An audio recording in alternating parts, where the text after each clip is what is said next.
학습을 할 때 집중력을 떨어뜨려서 실수를 할 수가 있거든요.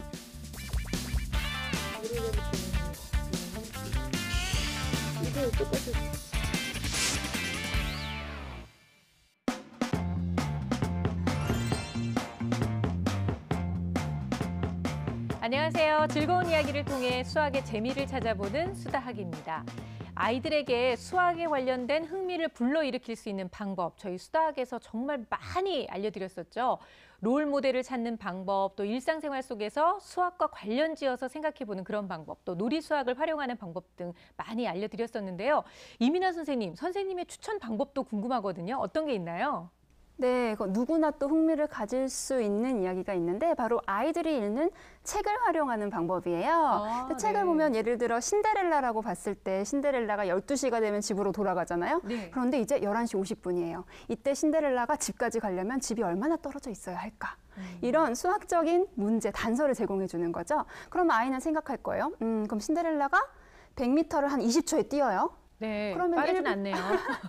네, 그러면 한 1분에 300m 갈 수 있는 거니까요. 그러네요.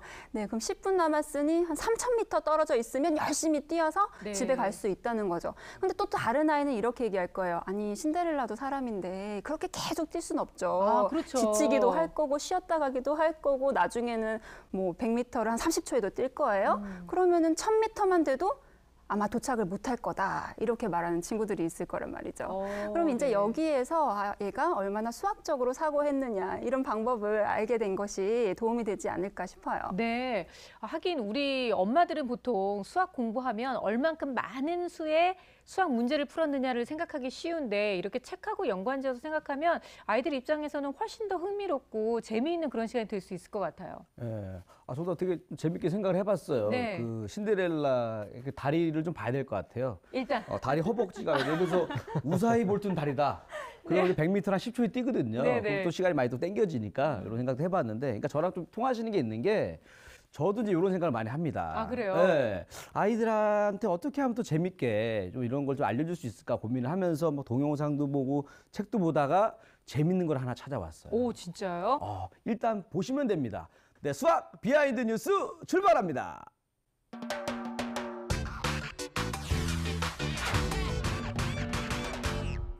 날마다 새로운 재미를 주는 수학 비하인드 뉴스 시간입니다. 우리가 잘 아는 토끼와 거북이 이야기. 토끼가 거북이를 얕잡아보고 방심하다 결국 달리기 경주에서 지고 말죠. 그 사이 거북이는 아주 열심히 목표를 향해 쉬지 않고 가다가 결국 우승을 하게 됩니다. 자신의 능력에 자만하지 않고 열심히 노력해야 하고 어려운 일이라도 끝까지 도전하다 보면 성공할 수 있다는 교훈을 주는 명작 동화입니다. 와. 그런데 말입니다. 문득 궁금증이 생기는 건 저뿐만이 아닐 겁니다. 만약 토끼가 잠에서 깨서 거북이를 뒤쫓는다고 생각해 봤을 때 토끼는 거북이를 추월할 수 있을까요? 아니면 그대로 거북이의 승리일까요? 이젠 이 사실을 밝혀내기 위해 수학이 나설 차례입니다. 자, 네, 제가 조금 흉내를 내봤는데, 자, 그래서 제가 여러분들을 위해 저의 눈높이로 설명해 드리겠습니다. 제 눈높이가 여러분들의 눈높이예요. 토끼와 거북이의 속력이 몇 초당 각각 1m와 0.1m고 토끼가 거북이보다 100m 뒤쳐졌을 때 다시 달리기를 시작했다면 뒤처진 토끼가 앞서가고 있는 거북이의 위치까지 올 시간을 생각해 보면 되는 거죠.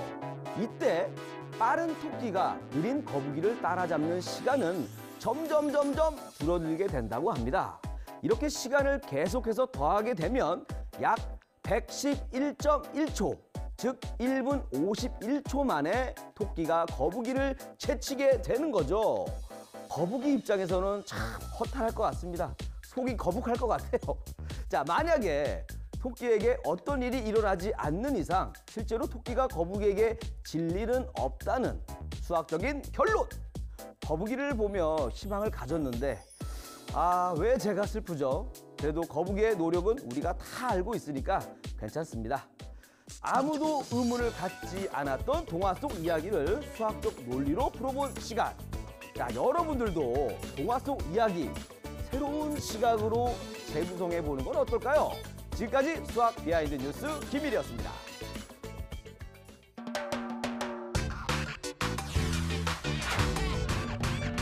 네, 오늘의 수학 비하인드 뉴스, 아이들이 좋아할 만한 이야기를 통해서 수학적으로 접근하는 흥미를 좀 불러일으킬 수 있는 그런 방법에 대한 이야기를 나눠봤는데요. 근데 이리 씨 얘기를 듣고 보니까 늘 항상 저도 이게 궁금했었거든요. 그러니까 결국은 논리적으로 따져서 거북이가 토끼를 이길 수 있는 방법은 없는 거네요. 쪽잠을 막 몇십 년 동안 자지 않는 한 그런 거죠? 아, 네, 그렇게까지 오해하시면 안 되고. 아, 그래요? 그럼요. 교훈은 또 교훈대로 충분히 얻은 후에 아. 열심히 노력하고 살자라는 걸 일단 주고 나서 신선한 방법으로 한 번 더 재해석을 하고 의심을 하면서 네. 근데 의심을 하는 게 왜 중요하냐? 요때 수학적인 사고력이 막 자라나는 거거든요. 그래요? 왜 그렇지 하면서 제가 요즘에 의심이 많잖아요. 아, 그래요? 뭐든지 의심합니다. 항상 전 그랬잖아요. 여자친구 때문에 의심이 많아져가지고 아이고. 갑자기 그때부터 수학적 사고력이 확 늘었어요. 네. 네, 갖고 굉장히 도움이 많이 되니까 친구들도 의심을 많이 하세요.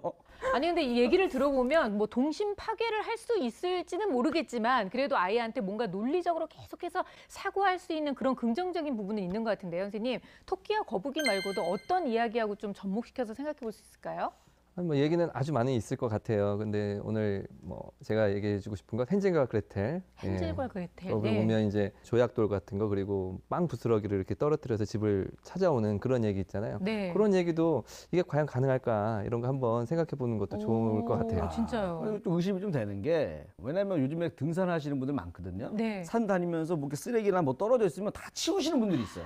착한 사람들. 네. 그분들 때문에 절대 할 수가 없어요. 일단 빵은 안 될 것 같아요. 네, 누가 또 같이 주워 먹을 수 있으니까. 그 정도로 힘든 사람은 요즘에 없습니다. 그런 관점도 좋지만 이제 조약돌이나 빵을 어느 정도 준비해야 될까? 아. 그런 양적인 측면에서 좀 살펴본다면 네. 어떤 사고력과 관련된 부분이 있을 것 같아서 예를 들어서 이제 이런 문제를 제시할 때는 가정 같은 게 있어야 되잖아요. 그러니까 그쵸. 몇 시에 출발했다, 어떤 속력으로 간다, 어느 정도 시간을 간다 이런 게 있어야 되니까 예를 들어서 뭐 새벽 5시에 출발했다. 한두 시간 만에는 차라리 돌아올 수 있으니까 한 5시간 정도는 갔다.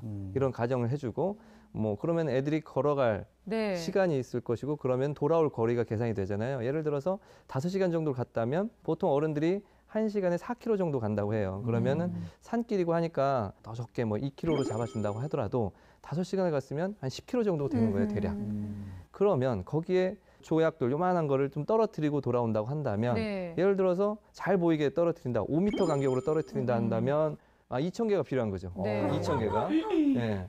그런데 그럼 뭐 그 주머니에다 그거 다 어떻게 넣어요, 애들이? 미리 준비한 것도 아니고. 간격이 이제 좀 뭐 많이 떨어뜨린다 그러면 10m면은 1,000개가 필요한 거고 또 100m 떨어뜨린다면 100개가 필요한 거예요. 그러니까 네. 실제로 100개만 해도 이게 꽤 많은 양이기 때문에 그러니까요. 이 실제로 이게 가능할 것이냐를 따져보면 무게나 그 양이나 개수를 본다면 좀 어렵지 않을까 이런 생각이 좀 들어요. 아, 얘기를 들으니까 그 헨젤과 그레텔 아빠가 진짜 나쁘네요.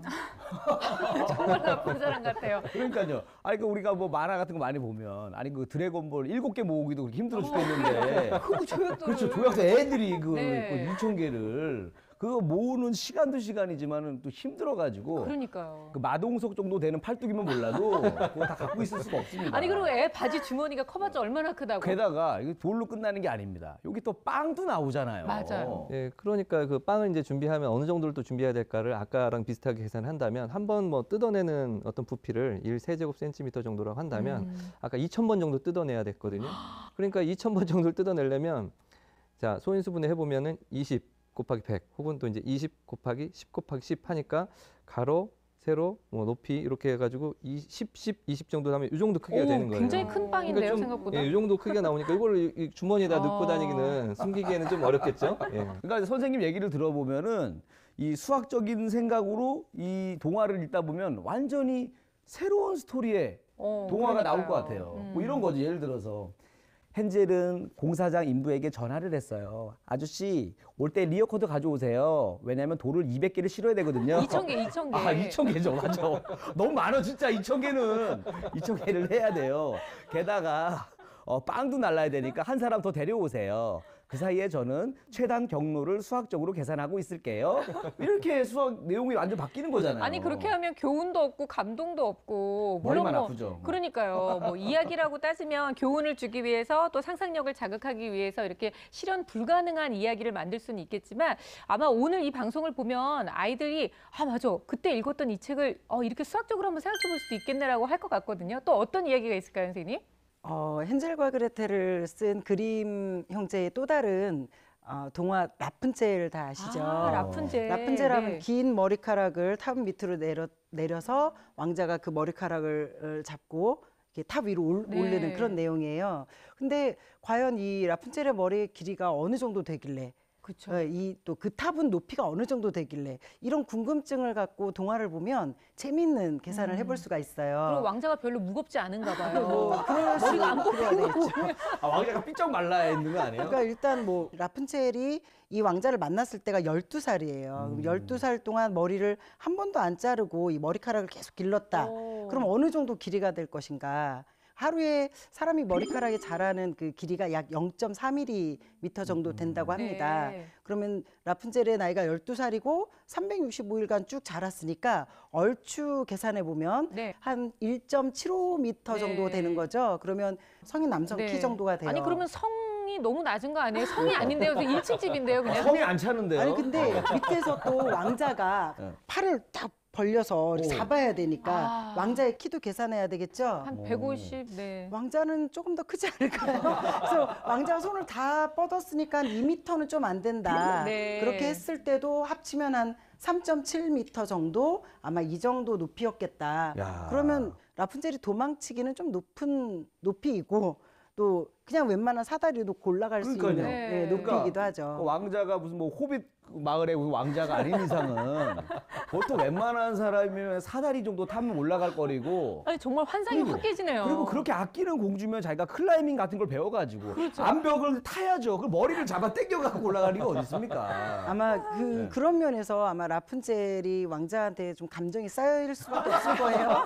네, 머리카락을 이렇게 잡고 올라오다 보니까 이게 예전 조선 시대에 13살짜리 신부가 이 10kg짜리 가채를 머리에 이었다가 목이 부러졌다라는 이야기도 전해지는데요. 제목이 더 아프네요. 어우. 라푼젤 입장에서는 그 10kg 이상은 되겠죠, 우리 왕자님이. 그러니까요. 네, 끌어올리려면 정말 힘들지 않았을까. 이런 생각을 하면서 라푼젤 동화를 보면 이야기 속에 있는 수학적인 다양한 배경들을 살펴볼 수 있을 것입니다. 네, 정말 중요한 이야기인 것 같아요. 우리가 그냥 흔히 지나칠 수 있는 이야기지만 그 이야기 안에서 수학과 이렇게 연관을 지어서 우리가 흔히 얘기하는 그 수학적 사고력을 바로 이런 방법을 통해서 키울 수 있다는 거잖아요. 그렇죠.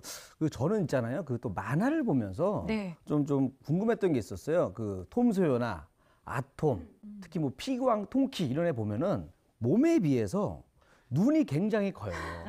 눈이 작은 나로서는 굉장히 볼 때마다 약간 좀 거부감이 그렇죠. 들었어요. 예, 재밌으니까 계속 본 비현실적이고. 거지. 그렇죠. 도대체 키가 얼마나 되길래 저렇게 눈이 큰가?